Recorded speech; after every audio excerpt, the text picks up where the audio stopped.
Hello everyone. Stephen Ritter again. Just Phyllis Stokes' son. Just I've got promised I'd kind of keep going. A couple of more updates, and just kind of wanted to look back a little bit, some things that I remember about Mom and Bucky. And the first thing I wanted to do, some folks have said some really nice things, nice comments, nice tributes that people have done, and everything else for my mother, and I really appreciate that. Some folks, there's been thousands and thousands of comments, and as busy as I've been trying to get everything together, I haven't been able to answer any of them. I hope to in the future. I just want to say a couple of them in particular. Well, first off, all the cards and notes and gifts and were very much appreciated, like I said in my last video, and they keep coming.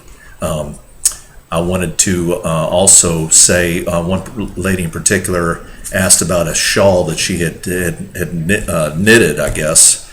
She said it was, you said it was red and gray, and whether Mom had gotten that. She had, in fact, that one was very special. They were the same colors. My mother had knitted a shawl for Renee back in the day, and it was the same colors. And I remember opening that up and Mom and I looking at it, talking about it. That was very special, and I really appreciate that. Somebody named a star after her, sent a nice star blanket. I appreciate that. So nice gifts and gift cards, and everything else, and just the outpouring of love. Just really appreciate it, and Mom felt that too. I had mentioned that in my last video with what Mom wanted to do with this channel to keep it going. Because she really had a heart for school that Miss Renee had started at the church there. So look down below, you'll see at the address. So if the Lord puts that on your heart, if you'd like to send a monetary gift in Mom's name to the school at this church, I'm sure they certainly would appreciate it. The continued operation of the site, Mom wanted a portion of that to go to the school as well. So every time you view this, the school gets blessed, so we appreciate that as well. I just wanted to talk a little bit, thinking about Mom and Bucky. I remember some things that, good things. Somebody asked me what my personal favorite thing of what my mom cooked. Now I will tell you that Mom has always cooked as good as she does in the video. She has always cooked that way, and I had the belly as a teenager to prove it. And but the thing the most that I love the most that Mom made were her biscuits. And as good as her desserts were, the German chocolate cake's probably a close second, but I would pass the German chocolate cake to the side for more biscuits, and I used to take the biscuits, and my favorite were the ones that were just a little bit burnt on the bottom, the kind of crunchy, and that was like the best, because you cut it like close to the bottom, and that butter soaks in, and then it was kind of it was kind of crunchy a little bit. That was my favorite. And I would take those biscuits and I would crush them all up, and I'd put gravy over the top, and I would pass dessert by to eat those biscuits and gravy. So that was probably my favorite. Of all the things she cooked were her biscuits. So, and of course everything was good. I would love that. So that's probably my favorite. Now, that being said, there was also a least favorite, and I think and Bucky and my sister and my stepbrother, we all laughed. There was one meal in particular that she made. There were these dill balls. Now she called them, they were Swedish dill balls, little round balls of meat with dill in them and everything else. I don't know what happened.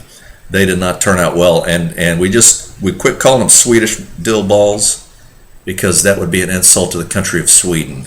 So she made those things. This was probably back in 84 or 83, 84, something like that. She made, and we still remember them to this day. They were that bad. And she made them. None of us could eat them. We were all like, and Bucky, bless heart, he tried. We all tried, but Bucky's like, baby, oh, these are not good. And even Mom knew it. So we took them out to my dog, in the backyard, put him out there. Of course, she was going to eat like a queen, right? This little Cocker Spaniel. Well, she wouldn't even touch him, and we all had a good laugh about that for years, and we still talk about them. So those dill balls, that was the worst. But I can probably now. I think she made French bread one time that she forgot to put salt in. That was, but still, it was okay. I don't know. She just everything she cooked was good. So I was thinking about Bucky. And he loved to fish, and he loved going to the beach, and we would go, growing up, we'd all go rent a beach house. Usually it was a place kind of off the beaten path, Edisto Island or Sunset Beach or something like that. Of course, me and my stepbrother and my sister, we're all, teenagers, and we all wanted the glitz and the glamour of Myrtle Beach. But we always go to Edisto, and it was a good time, it was fun, and we would fish, and Bucky really introduced me to the joy of surf fishing. I love it too, but he loved it like nobody else. And I remember one time in particular, he had this blue baseball cap on, and I remember him. He would wade out about waist deep, and he had this. It wasn't like a regular flip face fishing reel. It was a spinning reel.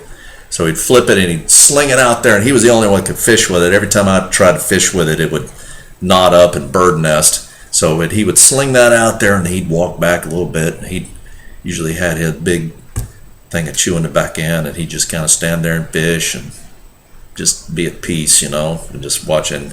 There's one time in particular, it was a little rough that day, and he was standing out there, and we were watching him, and this giant wave came in and just knocked him head over heels backwards as the wave washing over him, and his feet sticking straight up out of the water with the fishing pole straight up out of the water. And he comes up, and it washed his hat off, and he was looking around for that, and he's getting up kind of wood and water coming off. And we laughed for a week about that, just him getting out of, like a big polar bear getting out of the water, and was shaking the water off. And that's one of my fondest memories of going to that beach house, is just watching him out there fishing. And another one, this one's kind of funny, but it's also just it makes me appreciate the man he was.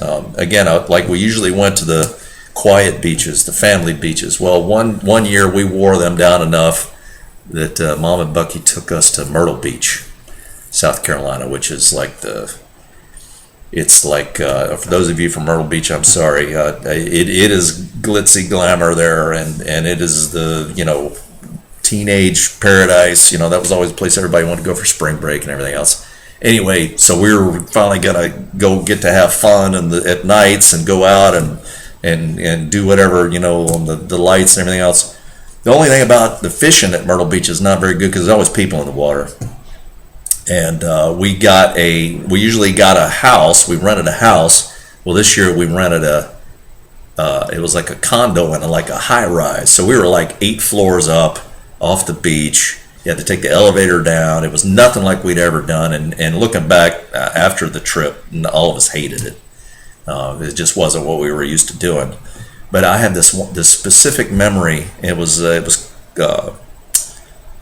evening, and Bucky had brought all his fishing stuff, and he really, it was usually the beach was so busy there was nobody there, or he wasn't able to go fish because it was packed. And so finally, it's evening, the beach is kind of quiet, and he goes out there fishing. I just remember seeing him out there. He was the only one for miles in either direction fishing, and he's out there fishing, and I was watching, and this is kind of the funny part, but I'm watching him, and people came out. Of course, it's getting to be evening, and there were people about 50 yards either side of him. He was bracketed by people shooting fireworks off into the water all around him. And I could see every time these Roman candles and everything. It looked like some kind of I don't know, some kind of night attack or something. And these Roman candles are shooting off all around him, and Bucky just out there. he was out there for probably another 15 minutes, and he came back in just crestfallen. No fish. And we were like, Buck, did you catch anything? He's like, yeah, one little like tiny fish, and that was it. That was the whole trip. We usually caught fish all week and cleaned them up and everything else, and cooked them up. None of that year. And we felt bad. I know I did. I looked back and I was like, yeah, let's not go there anymore. But of course, Bucky was like, that's it. We're not going there anymore. But Bucky was the one that really pushed me. I had to go to the Citadels where I went to college. He was the one that really pushed me to at least look into it. I'd looked into it initially and said, yeah, I think I might want to go there. But then I changed my mind, and I was going to go someplace else. And Bucky was the one that said, well, they got a college fair going on this weekend. Why don't we just go by and say, no, I know where I want to go. And he goes, no, let's just go. And he really pushed me and go, and just go talk to the guy about it and see. And he was the one that did that. I always appreciated that and always told him that. He that was the kind of man he was, and I appreciate that. And Mom told me something. This is the last little story. Mom told me something about 3 weeks ago. I was in college. Now I was getting ready to leave. I was about to come on active duty with the Air Force, and I was running around the town there in St. Matthews where they live, and I was running around, and I went for a run. And I'm running around this town, and I remember I had my headphones on, I was listening to music, and I was just zoned out running, and I felt like a sting or something on my leg, and I looked down, and it was a dog. A dog had run up behind me and bit me on the leg.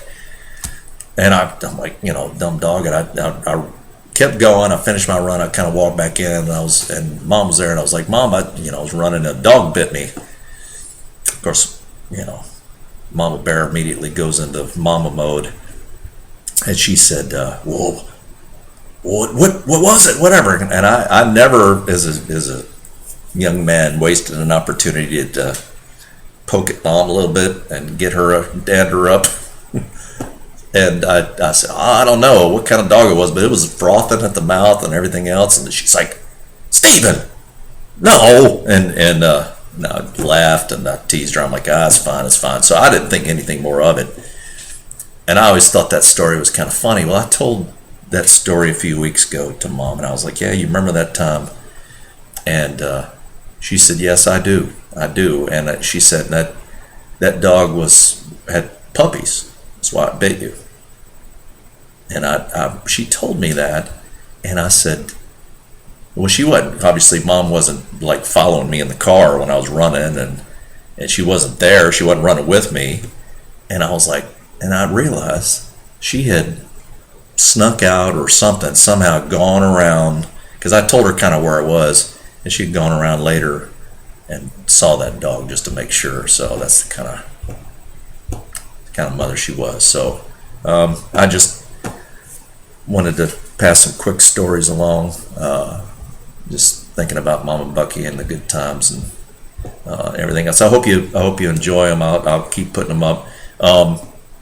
If you have any questions, anything you'd like to know, anything in particular you'd like to see with this channel as we continue on. Some people have mentioned something about I have found a big stack of old recipes and things that she had lined up, and some plans for future videos and things that she had talked about. So I was thinking about adding those. If that would interest you, let me know again in the comments. I'll try to be better about checking these this time. And I was thinking too, as I travel quite a bit and travel overseas, so I take videos of things that I see. I travel to India and the Middle East quite a bit, so if that would interest you as well, just let me know in the comments below. And also remember, I'm going to have Renee's church school, the address there, if you'd like to make a donation there or anything else, just so you know. This school is on Mom's heart. Anyway, I appreciate it, and we'll see you next time.